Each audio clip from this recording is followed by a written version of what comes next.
প্রিয় সহকর্মীবৃন্দ, আজ নড়াইল জেলার দ্বিবার্ষিক কাউন্সিল অনুষ্ঠিত হচ্ছে। এই কাউন্সিলে আপনারা আগামী যে আমাদের সাংগঠনিক মেয়াদ আছে সেই মেয়াদ পর্যন্ত নেতৃত্বকে নতুন নেতৃত্বকে আপনারা দায়িত্ব দেবেন। কারা আগামী 2 বছর পর্যন্ত এই জেলায় বিএনপির সংগঠনকে গড়ে তুলবে, বিএনপির সংগঠনকে মানুষের ভেতরে নিয়ে যাবে, কোন সে নেতৃবৃন্দ?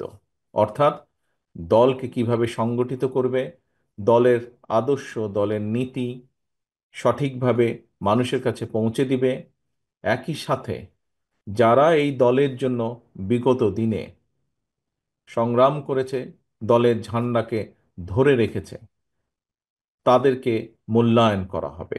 এই দায়িত্বগুলো আপনারা সঠিক নেতৃত্বের হাতে তুলে দিবেন। প্রিয় সহকর্মীবৃন্দ,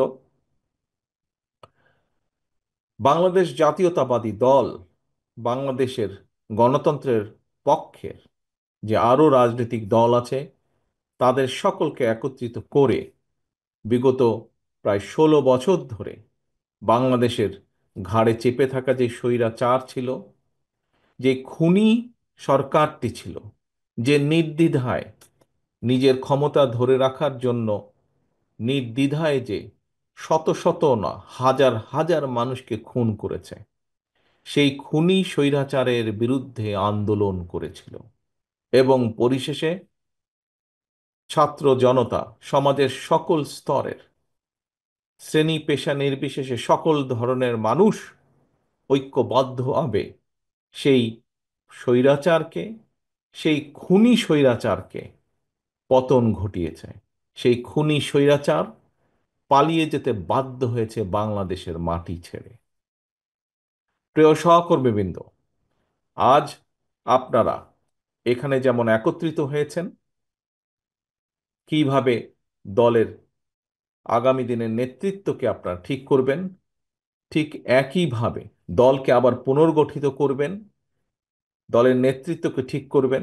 ঠিক একইভাবে এখন সামনে সময় এসেছে, যেই ভোটের অধিকারের দাবিতে, মানুষের কথা বলার অধিকার, রাজনৈতিক অধিকার প্রতিষ্ঠার দাবিতে বাংলাদেশের গণতান্ত্রিক আমি মানুষ এত বছর পর্যন্ত আন্দোলন সংগ্রাম করেছে, কারণ তারা তাদের অধিকার ফিরে পেতে চেয়েছিল। আজ সামনে সময় এসেছে বাংলাদেশের মানুষের অধিকার প্রতিষ্ঠিত করার। বাংলাদেশের মানুষের গণতান্ত্রিক অধিকার, রাজনৈতিক অধিকার, অর্থনৈতিক অধিকার প্রতিষ্ঠা করার সময় এবং সুযোগ এসেছে। অর্থাৎ যেই গণতান্ত্রিক প্রক্রিয়ার মাধ্যমে বাংলাদেশের মানুষ তাদের ভবিষ্যৎ নেতৃত্বকে, কারা এই দেশের নেতৃত্ব দিবে, কারা বাংলাদেশের মানুষের রাজনৈতিক অধিকারকে প্রতিষ্ঠিত করবে, কারা বাংলাদেশের মানুষের, সাধারণ মানুষের, প্রান্তিক মানুষের অর্থনৈতিক মুক্তি অর্জনে সহযোগিতা করবে, সেই নেতৃত্বকে বাছাই করার সময় এসেছে। এবং সেটি কি, কোন প্রক্রিয়া? গণতান্ত্রিকভাবে, অর্থাৎ ভোটের প্রক্রিয়ার মাধ্যমে, জাতীয় নির্বাচন বা ভোটের প্রক্রিয়ার মাধ্যমে বাংলাদেশের মানুষ সেই নেতৃত্বকে বাছাই করে নেবে। প্রিয় সহকর্মীবৃন্দ, বিগত স্বৈরাচারের সময় বা খুনি স্বৈরাচারের সময় যেই স্বৈরাচার পালিয়ে গিয়েছে, আমরা দেখেছি তারা কিভাবে বাংলাদেশের প্রতিটি প্রতিষ্ঠানকে ধ্বংস করে দিয়েছিল। বাংলাদেশের অর্থনীতি, বাংলাদেশের শিক্ষা, বাংলাদেশের বিচার ব্যবস্থা, বাংলাদেশের পুলিশ প্রশাসন, বাংলাদেশের আমলাতন্ত্র থেকে শুরু করে বাংলাদেশের কৃষি, যাই বলি না কেন, শিল্প, অর্থনীতি, সব প্রতিটা ক্ষেত্রকে তারা ধ্বংস করে দিয়েছিল। এমনকি নির্বাচন ব্যবস্থাকেও ধ্বংস করে দিয়েছিল। আপনারা এখানে বহু মানুষ আপনারা আছেন, আজ হাজারো মানুষ উপস্থিত আছেন। আপনাদের প্রত্যেকের মনে আছে 2014 সাল বলুন, 2018 সাল বলুন বা 2024 সাল বলুন, নির্বাচনের নামে দেশের মানুষের সাথে যে প্রতারণা করা হয়েছে, নির্বাচনের নামে দেশের মানুষের সাথে যে তামাশা করা হয়েছে, নির্বাচনের নামে কিভাবে জনগণের ভোটের অধিকারকে কেড়ে নেওয়া হয়েছিল, নির্বাচনের প্রহসনের নির্বাচন নামে কিভাবে বাংলাদেশের মানুষের অমূল্য যে সম্পদ নির্বাচনী ব্যবস্থা সেটিকে ধ্বংস করে দেওয়া হয়েছিল, তার প্রত্যক্ষ দোষী এখানে উপস্থিত প্রতিটা মানুষ তথা বাংলাদেশের 20 কোটি মানুষ। প্রিয় সহকর্মীবৃন্দ, এই যে আপনাদের প্রিয় রাজনৈতিক দল বাংলাদেশ জাতীয়তাবাদী দল, অতীতেও অতীতেও যতবার বিভিন্ন স্বৈরাচার এসে বিভিন্ন সময় এই দেশকে, দেশের মানুষের অধিকার যখন কেড়ে নিয়েছিল, এই দেশের মানুষের অর্থনৈতিক অধিকার, মুক্তির সংগ্রামের অধিকারকে যখন কেড়ে নিয়েছিল, প্রতিটা সময়ে বিএনপি জনগণের পাশে দাঁড়িয়েছে। বাংলাদেশের মানুষ বাংলাদেশ জাতীয়তাবাদী দল বিএনপিকে দায়িত্ব দিয়েছে এবং বাংলাদেশ জাতীয়তাবাদী দল চেষ্টা করেছে বাংলাদেশের মানুষের দেওয়া সেই দায়িত্বকে, পবিত্র দায়িত্বকে যথাযথভাবে পালন করার। এবং সেজন্যই আমরা দেখেছি যে বাংলাদেশের মানুষের বহুদলীয় গণতন্ত্রের যে অধিকার সেটি বিএনপি প্রতিষ্ঠার চেষ্টা করেছে। বাংলাদেশের মানুষের যে প্রত্যাশা সংসদীয় গণতন্ত্র, সেটি দেখেছি আমরা দেশনেত্রী খালেদা জিয়ার নেতৃত্বে বাংলাদেশে প্রতিষ্ঠিত হয়েছে। বাংলাদেশের সংবাদপত্রের যে স্বাধীনতা, কথা বলার যে অধিকার, সেটি আমরা দেখেছি আপনাদের দল বিএনপি যখন দেশ পরিচালনা করেছে সেই সময় তারা চেষ্টা করেছে কৃষকের পাশে দাঁড়ানোর জন্য। আমরা দেখেছি কিভাবে এই দেশের নারীদের শিক্ষার জন্য দেশনেত্রী খালেদা জিয়া কাজ করেছেন। আমরা দেখেছি কিভাবে এই দেশে আপনাদের প্রিয় দল বাংলাদেশ জাতীয়তাবাদী দল যখন দেশ পরিচালনার সুযোগ পেয়েছে তখন ধীরে ধীরে মানুষের যাতে কর্মসংস্থানের ব্যবস্থায় কিভাবে ধীরে ধীরে বিভিন্নভাবে মিল, ফ্যাক্টরি, কল কারখানা গড়ে তুলেছে। আজকে আমরা প্রায় বক্তব্যে, রাজনীতিবিদ হোক অথবা যে কোনো ব্যক্তিই হোক, যখন দুটি বিষয় নিয়ে সকলেই গর্ববোধ করে। কি সেটি? এক হচ্ছে বিদেশে আমাদের যে প্রবাসী ভাইরা আছেন, কোটি কোটি, 1.5 কোটির মতন প্রবাসী ভাই আছেন যারা কষ্টার্জিত অর্থ বৈদেশিক মুদ্রা দেশে পাঠান। এই প্রবাসী আয়, এটি নিয়ে বাংলাদেশের অনেক মানুষ গর্ব করে। প্রিয় ভাই বোনেরা, প্রিয় সহকর্মীবৃন্দ, এই যে বিদেশে প্রবাসীদের চাকরির সংস্থান, এই ব্যবস্থাটি আপনাদেরই দল, প্রিয় দল তথা আমাদের দলের প্রতিষ্ঠাতা শহীদ রাষ্ট্রপতি জিয়াউর রহমান করেছিলেন। একই সাথে যেই গার্মেন্ট শিল্পের কথা আমরা বলে থাকি, যেই গার্মেন্ট শিল্পের জন্য সারা বিশ্বে আজকে বাংলাদেশ পরিচিত, সেই গার্মেন্ট শিল্পেরও যাত্রা শুরু করেছিলেন শহীদ রাষ্ট্রপতি জিয়াউর রহমান। কাজেই এই দুটি উদাহরণ থেকে এরকম আরো অনেক দেওয়া যায়, যেহেতু সময় কম, এই দুটি উদাহরণ দিয়ে আমি যেটি বোঝাতে চাইছি আপনাদের কাছে, যে বাংলাদেশকে এগিয়ে নিয়ে যাওয়ার জন্য, বাংলাদেশের মানুষকে সামনের দিকে এগিয়ে নিয়ে যাওয়ার জন্য যতগুলো উদ্যোগ, শিক্ষার ব্যাপারে হোক, স্বাস্থ্যের ব্যাপারে হোক, অর্থনীতির ক্ষেত্রে হোক, ভোটের অধিকারের ক্ষেত্রে হোক, প্রত্যেকটি ক্ষেত্রে কম বেশি আপনাদের দল বিএনপি, বাংলাদেশ জাতীয়তাবাদী দলের অবদান আছে। প্রিয় সহকর্মীবৃন্দ, একটু আগে যেটি বলেছিলাম কথা, যে আমরা দেখেছি কিভাবে বিগত 15 বছর পালিয়ে যাওয়া খুনি স্বৈরাচার দেশের প্রতিটি প্রতিষ্ঠানকে ধ্বংস করে দিয়ে গেছে। আপনারা, আমরা দেশের প্রতিটি মানুষ আজ আমরা এই ধ্বংসের ভুক্তভোগী। এখন আজ যেমন আমরা এখানে একত্রিত হয়েছি আজ প্রকৃত নেতৃত্বকে বাছাই করে নেবার জন্য, যারা আগামী দিনে বিএনপিকে নেতৃত্ব দিবে নড়াইলের মাটিতে। সামনে সময় এসেছে প্রকৃত নেতৃত্বকে, দেশের নেতৃত্ব যারা দিবে তাদেরকেও বাছাই করার সময় এসেছে।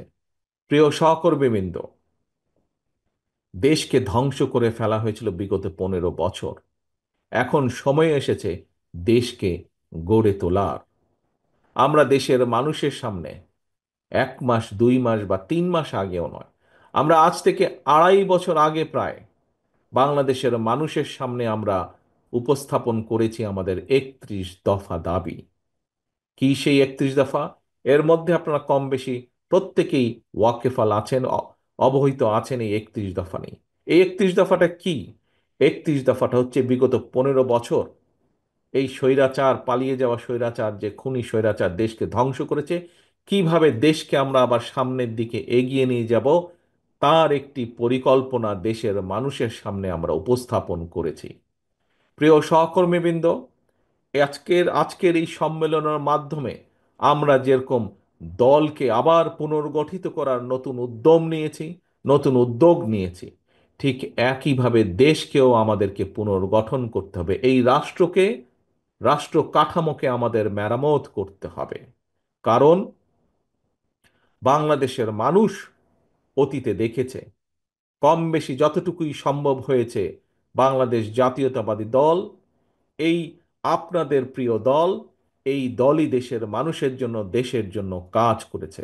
হতে পারে হতে পারে আমরা যতটুকু করতে চেয়েছিলাম, বিভিন্ন কারণে আমরা হয়তো ততটুকু করতে পারিনি, কিন্তু তারপরেও করার মধ্যে যতটুকুই করেছে একমাত্র আপনাদের এই প্রিয় দল, বাংলাদেশ জাতীয়তাবাদী দল।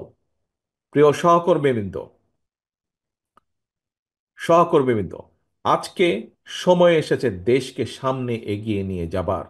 আজকে সময় এসেছে দেশকে আবার পুনর্গঠন করার জন্য ঝাঁপিয়ে পড়তে হবে আমাদেরকে।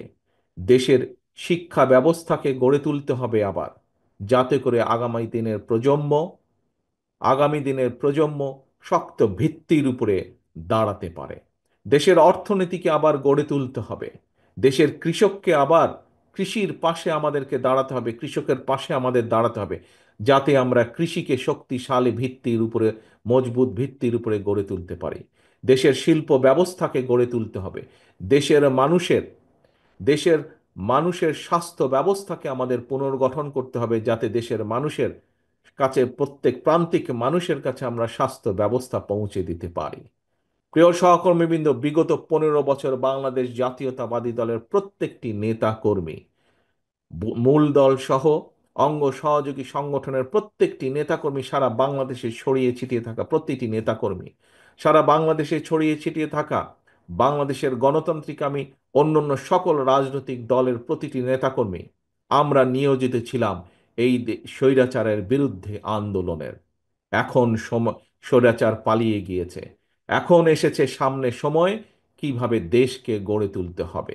আসুন, আজকের এই আজকের এই সম্মেলনে আমরা দুটি বিষয়ে আমরা প্রতিজ্ঞা গ্রহণ করি। প্রিয় সহকর্মীবৃন্দ, কেন এই প্রতিজ্ঞা গ্রহণ করব? কারণ এ কারণেই প্রতিজ্ঞা গ্রহণ করব, এখানে উপস্থিত যে 707 জন আজকে কাউন্সিলর আছেন, প্রতিটি কাউন্সিলর আপনারা হচ্ছেন শহীদ রাষ্ট্রপতি জিয়াউর রহমানের সৈনিক। আপনারা হচ্ছেন দেশনেত্রী খালেদা জিয়ার সৈনিক। আপনারা সেই দুজন মানুষের সৈনিক, যেই দুজন মানুষের কাছে সর্বোচ্চ অগ্রাধিকার হচ্ছে সর্বোচ্চ অগ্রাধিকার হচ্ছে বাংলাদেশ, বাংলাদেশ এবং বাংলাদেশের মানুষ। কাজেই বাংলাদেশের মানুষ আপনাদের দিকে তাকিয়ে আছেন, আপনাদের দলের দিকে বাংলাদেশের মানুষ তাকিয়ে আছে, যে এই দলটি আবার অতীতের মতন দেশের মানুষকে দিশা দেখাবে। এই দলটি আবার অতীতের মতন বাংলাদেশকে বিশ্বের বুকে সামনের দিকে এগিয়ে নিয়ে যাবে। কাজে আসুন, আজকের এই সম্মেলনে আমরা যেমন দলকে পুনর্গঠনের উদ্যোগ নিয়েছি, দলকে নতুনভাবে সামনের দিকে এগিয়ে নেওয়া যাওয়ার উদ্যোগ নিয়েছি, একইভাবে আসুন আমরা দ্বিতীয় আরেকটি প্রতিজ্ঞা গ্রহণ করব আজকে। সেই প্রতিজ্ঞা হলো, যে কোনো মূল্যে যে কোনো মূল্যে আমরা জনগণের আস্থা অর্জনের মাধ্যমে, যে কোনো মূল্যে আমরা দলকে 31 দফা, দেশকে 31 দফার ভিত্তিতে আমরা গড়ে তুলব। এটিই হবে আজকে আমাদের এই কাউন্সিলের, এই সম্মেলনের মূল প্রতিজ্ঞা, যে সামনের দিনে সামনের দিনে আমরা বাংলাদেশের মানুষের আস্থা অর্জনের মাধ্যমে 31 দফার আলোকে আমরা দেশকে গড়ে তুলব। কারণ আমাদের সামনে এখন একটি প্রায়োরিটি, আমাদের সামনে এখন একটি লক্ষ্য, একটি উদ্দেশ্য, সেটি বাংলাদেশকে পুনর্গঠন করা, বাংলাদেশের মানুষের ভবিষ্যৎকে গড়ে তোলা, বাংলাদেশকে রাষ্ট্র ব্যবস্থাকে আবার মেরামত করা। আসুন, আসুন, এই হোক আজকের কাউন্সিলের আমাদের প্রতিজ্ঞা। কি সেটি? কি ভাই সেটি? প্রতিজ্ঞা হচ্ছে আমরা ইনশাল্লাহ ঐক্যবদ্ধভাবে গণতন্ত্রের জন্য সংগ্রাম করব। আমরা উপস্থিত এখানে প্রতিটা মানুষ ঐক্যবদ্ধভাবে দেশকে পুনর্গঠন করব। আমাদের সামনে এখন লক্ষ্য একটি, উদ্দেশ্য একটি, বাংলাদেশকে পুনর্গঠন করা, বাংলাদেশের মানুষের ভাগ্যের পরিবর্তন করা। এটিই হবে আমাদের আজকের এই কাউন্সিলের লক্ষ্য, এই কাউন্সিলের উদ্দেশ্য। পরিশেষে আমি 71 সালে সকল মুক্তিযোদ্ধার প্রতি সম্মান জানিয়ে, যে সকল মুক্তিযোদ্ধা শহীদ হয়েছেন, শহীদদের আত্মার মাগফিরাত কামনা করে, একই সাথে বিগত স্বৈরাচার আন্দোলনে বিএনপি সহ বাংলাদেশ জাতীয়তাবাদী দলের যত নেতাকর্মী শহীদ হয়েছেন, গুম খুনের শিকার হয়েছেন, যত নেতাকর্মী বিভিন্নভাবে অত্যাচারে নির্যাতিত হয়েছেন, সকলের প্রতি সম্মান জানিয়ে এবং আজকের এই কাউন্সিলের সাফল্য কামনা করে আমার বক্তব্য শেষ করছি। আল্লাহ হাফেজ। বাংলাদেশ জিন্দাবাদ। বাংলাদেশ জাতীয়তাবাদী দল জিন্দাবাদ। আসসালামু আলাইকুম।